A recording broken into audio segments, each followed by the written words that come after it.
My wife walked into the kitchen glowing, hands on her belly, tears streaming down her face. "Jason, I have incredible news. We're pregnant.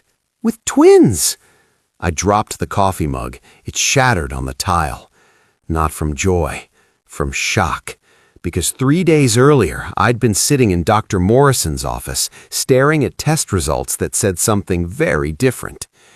"Mr. Hayes," she said gently, "I'm sorry, but based on these results, you're sterile. You have been for at least 5 years. There's no possibility of natural conception." I'd been getting tested in secret for months. We'd been trying for 2 years with no success. I thought it was me. Turns out I was right, but not in the way I expected. So when my wife stood there, radiant, telling me about twins she was carrying, I did the math in my head. 2 + 2 wasn't equaling 4. I smiled, hugged her, said all the right things. "That's amazing, honey. I'm so happy." But inside, one thought screamed louder than all the others. If I can't have kids, whose are they? If you want to know what I did next and what I found in her phone that made everything make sense, hit subscribe, because this story gets darker before it gets clear. My name is Jason Hayes. I'm 38 years old, and I'm a senior systems analyst for a tech company in Austin, Texas. I work from home 3 days a week. I make good money. I drive a sensible car. I mow my own lawn. To anyone looking in, I'm living the dream. Nice house in a quiet suburb, beautiful wife, 2 dogs, the kind of life you see in mortgage commercials. My wife, Amanda, is 35. She works in marketing for a healthcare startup. Smart, driven, the kind of woman who has her calendar color-coded and her meal prep done on Sundays. We met 7 years ago at a friend's wedding, married after 2 years, bought the house after 3, and for the last 2 years we'd been trying to have a baby. Trying. That's the word people use when they don't want to say what's really happening. Failing. At first, it was fun, spontaneous, exciting. Then it became scheduled, clinical. Ovulation trackers, basal thermometers, apps that pinged me at work with messages like, "High fertility window, tonight is optimal." Romance died somewhere between cycle day 14 and the 3rd negative pregnancy test. Amanda started getting obsessive. She'd cry when her period came. She'd avoid baby showers. She'd scroll through Instagram looking at pregnancy announcements like they were personal attacks. "Why is it so easy for everyone else?" she'd ask, voice breaking. I didn't have an answer. I just held her and said what every husband says. It'll happen. We just need to be patient. But after 2 years, patience wears thin, and doubt creeps in. 6 months ago, I started wondering if the problem was me. Amanda had been to her doctor. Everything checked out. Hormones normal, ovulation regular. That left one variable: me. I didn't tell Amanda. I didn't want to worry her, or worse, confirm her fear that I was the reason we couldn't have kids. So I made an appointment with a fertility specialist, Dr. Rebecca Morrison. Her office was in a medical building across town, far enough that I wouldn't run into anyone I knew. The first visit was basic: medical history, lifestyle questions, a physical exam. "We'll start with a semen analysis," Dr. Morrison said. "It's the simplest test, and it'll give us a baseline." I nodded, trying not to feel like a specimen. A week later, I was back in her office. She pulled up my results on her computer. Her face was neutral, professional. "Mr. Hayes, your sperm count is low, very low." "How low?" "Severe oligospermia, less than 5 million per milliliter. Normal is 15 million or higher." My stomach dropped.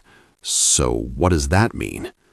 It means natural conception is highly unlikely. Not impossible, but the odds are very low. "Can it be fixed?" She hesitated. "There are treatments, hormone therapy, lifestyle changes, but I want to run more tests first. There may be an underlying cause." I left that appointment feeling like I'd been punched in the gut. I was the problem. Over the next 3 months, I went through every test imaginable: blood work, ultrasounds, genetic screening. I changed my diet, quit drinking, started taking vitamins that smelled like a barn. Amanda noticed I was healthier, but she didn't ask why. She was too focused on her own tracking, her own hope. And I didn't tell her. I told myself I'd wait until I had answers, until I knew if it could be fixed, but the answers kept getting worse. The final test came back in early November. I was sitting in Dr. Morrison's office, same chair, same neutral walls, same sinking feeling. She pulled up the results. Her face was more serious this time. "Mr. Hayes, I'm going to be direct with you." "Okay."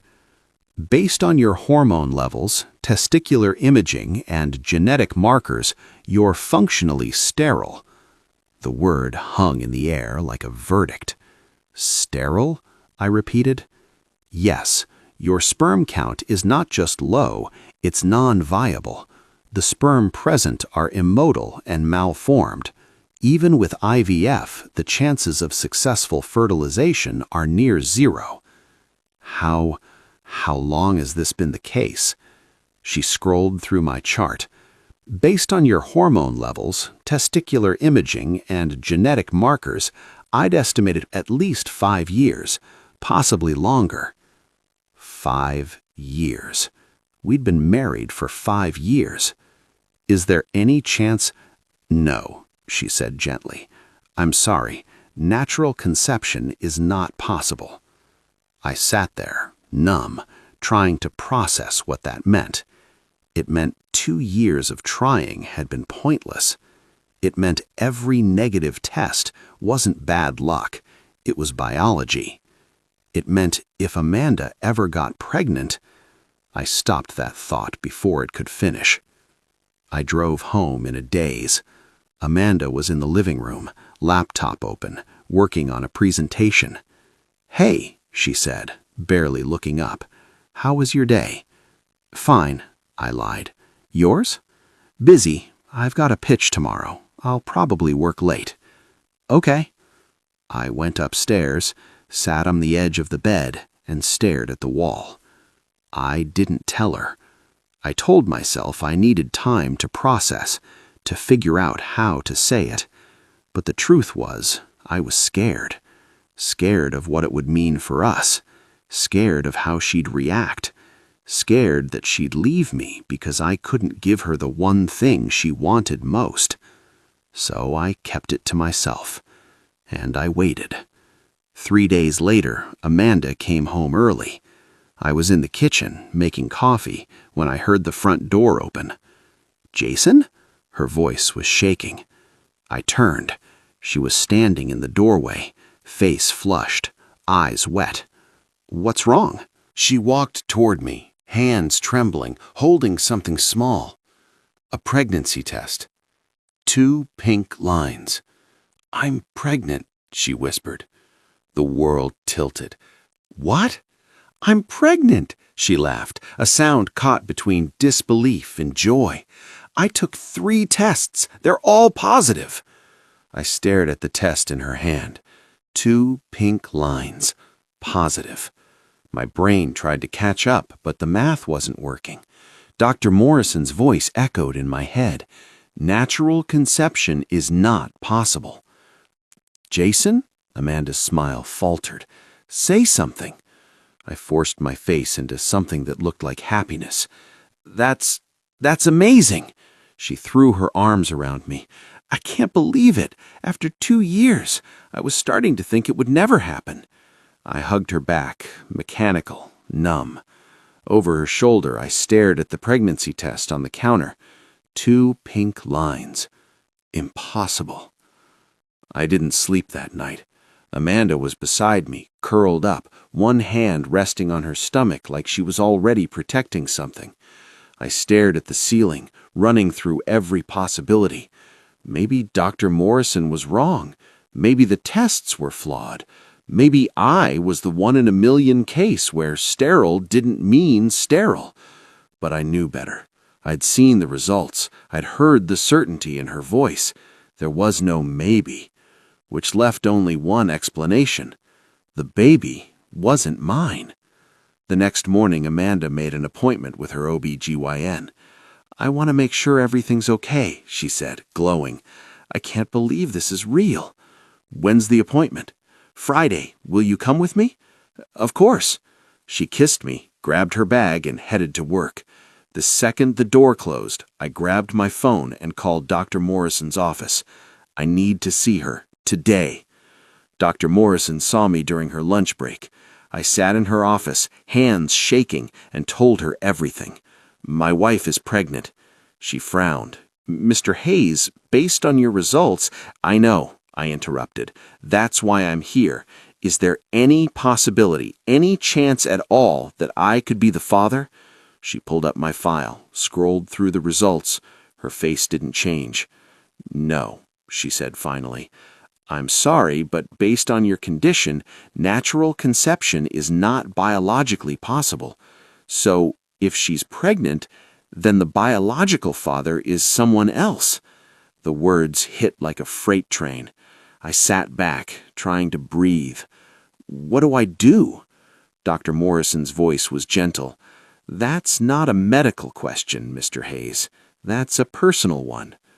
I didn't confront Amanda, not yet. I needed proof, real proof, because accusing your wife of cheating based on a fertility test is the kind of thing you can't take back. So I waited, and I watched. Amanda's OB appointment was on Friday. We sat in the waiting room, surrounded by pregnant women and pastel-colored pamphlets about prenatal vitamins. She was nervous, excited, squeezing my hand like I was her anchor. "What if something's wrong?" she whispered. "It won't be," I said. But I was thinking something else. What if something's right? What if this confirms everything? They called her name. We went into the exam room. The ultrasound tech was cheerful, chatty. "Let's see what we've got," she said, squirting gel on Amanda's stomach. The screen flickered to life. And there they were. 2 tiny shapes, 2 flickering heartbeats. "Twins," the tech said, smiling. "Congratulations." Amanda gasped. Tears streamed down her face. "Twins?" "Yep, looks like you're about 8 weeks along." 8 weeks. I did the math in my head. 8 weeks ago, I'd been traveling for work, gone for 5 days. Amanda had been home alone. I smiled. I held her hand. I said all the right things. But inside, I was screaming. Because 8 weeks ago, I wasn't just out of town. I was sterile. And now, she was pregnant with twins. That night, Amanda fell asleep early, exhausted from the appointment. I waited until her breathing was steady. Then I did something I never thought I'd do. I grabbed her phone. She didn't have a passcode.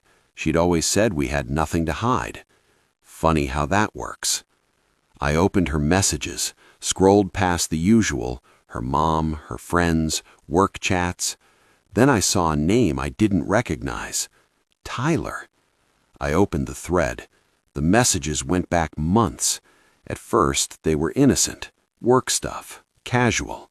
Then they shifted. "I can't stop thinking about last night. When can I see you again? He's traveling this week. Come over." I scrolled faster, my heart pounding. Then I found it. A message from 2 months ago. "I'm late. I think I might be pregnant." Tyler's response. "Are you sure?" "I took a test. It's positive." "What are you going to do?" "I'll tell Jason it's his. He'll never know." I set the phone down carefully, like it might explode. My hands were shaking. My chest was tight. She'd planned this. She'd known the baby wasn't mine, and she was going to let me raise it, them, as my own. I didn't sleep. I sat in the living room staring at nothing, trying to figure out what to do. Part of me wanted to wake her up, to scream, to throw the phone at her and watch her try to explain. But another part, the part that had been conditioned by 2 years of trying, 2 years of her tears and hope, wanted to believe there was some explanation, some way this wasn't what it looked like. By morning, I'd made a decision. I wasn't going to confront her. Not yet. I was going to let her think she'd won. And then I was going to take everything. Over the next 2 weeks, I played the excited husband. I went to every appointment. I bought baby books. I started looking at cribs online. Amanda glowed. She talked about names, nursery colors, double strollers. And every night, while she slept, I gathered evidence. I screenshotted every message. I downloaded her texts to a cloud account she didn't know about. I called a lawyer. Not just any lawyer, Patricia Chen, the same attorney who'd helped my friend through a brutal divorce. I need to protect myself, I told her. Tell me everything, she said. I did. When I finished, she leaned back in her chair. This is a lot. Can you help me? Yes, but you need to be smart. Don't tip your hand. Let her think everything's fine. And then we hit her with everything at once. Infidelity, fraud, paternity. We make sure she doesn't get a dime. The plan was simple. Wait until after the twins were born. Let her name me as the father on the birth certificates. Then request a paternity test. When it came back negative, I'd file for divorce, annulment, and fraud. She'd lose everything. The house, the savings, any claim to my income, and I'd walk away clean. It was cold, calculated, but after reading those messages, after seeing how easily she'd lied, I didn't feel guilty. I felt clear. 4 months into the pregnancy, Amanda started getting suspicious. "You've been distant," she said one night. "I'm just stressed about work," I lied. "Are you sure that's all?" "Yeah, why?" She studied my face. "I don't know, you just seem different." I kissed her forehead. "I'm fine, just a lot on my mind." She didn't push it, but I could tell she was watching me more closely. At 6 months, she threw a gender reveal party. Her friends came, her family, even Tyler. I shook his hand, smiled, played the proud father-to-be. He didn't know I knew. Amanda didn't know I knew. They thought they were so clever, but I was 3 steps ahead. The twins were born in late June. 2 boys, healthy, perfect. Amanda cried, her family cried, everyone celebrated. I held them, I smiled for the photos, and I signed the birth certificates. Father, Jason Hayes. Patricia had told me to do it. "It'll make the fraud case stronger," she'd said. So I did. I signed my name, knowing full well those babies weren't mine. And I waited. 2 weeks after they were born, I told Amanda I wanted to do a paternity test. "Just for peace of mind," I said. "From medical records, family history." Her face went pale. "Why would we need that?" "It's standard," I lied. "My insurance covers it." "Jason, that's ridiculous." "Is it?" She stared at me. "You don't trust me." "I didn't say that. You're implying it." I kept my voice calm. "Amanda, if there's nothing to hide, then there's no reason not to do it." She opened her mouth, closed it. "Fine," she said finally, "if it'll make you feel better." The results came back a week later. Probability of paternity, 0%.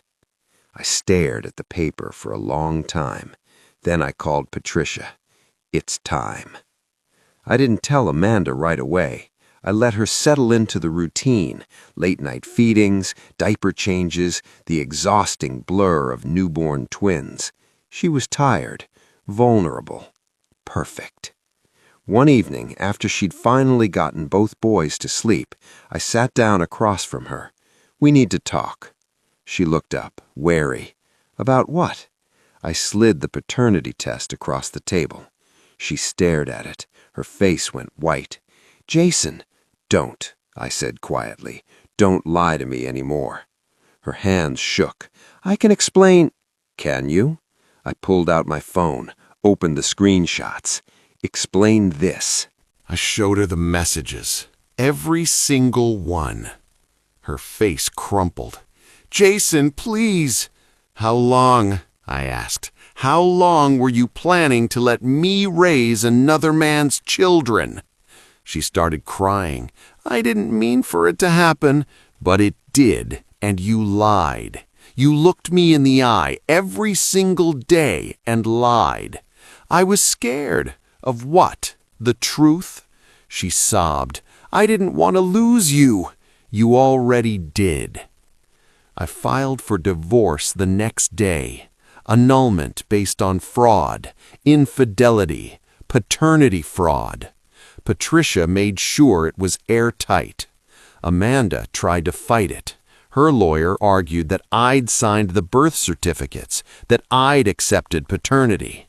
Patricia countered with the messages, the timeline, the fertility records.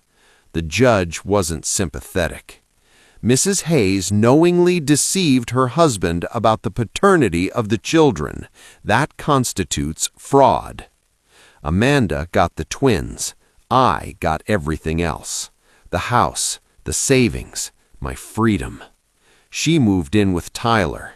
Last I heard, he's struggling to support 3 people on a teacher's salary. Funny how that works. I sold the house. Too many memories. Bought a condo downtown. Started over. I don't hate Amanda. I don't even think about her most days. But I learned something important. Trust isn't about believing someone. It's about knowing when to verify. If you've ever been lied to, if you've ever had someone try to trap you with a secret, if you've ever had to choose between your heart and your head, this one's for you. Comment verified if this hit home. Hit subscribe for more stories about the truth that hides in plain sight. Because sometimes the most dangerous lies are the ones wrapped in love.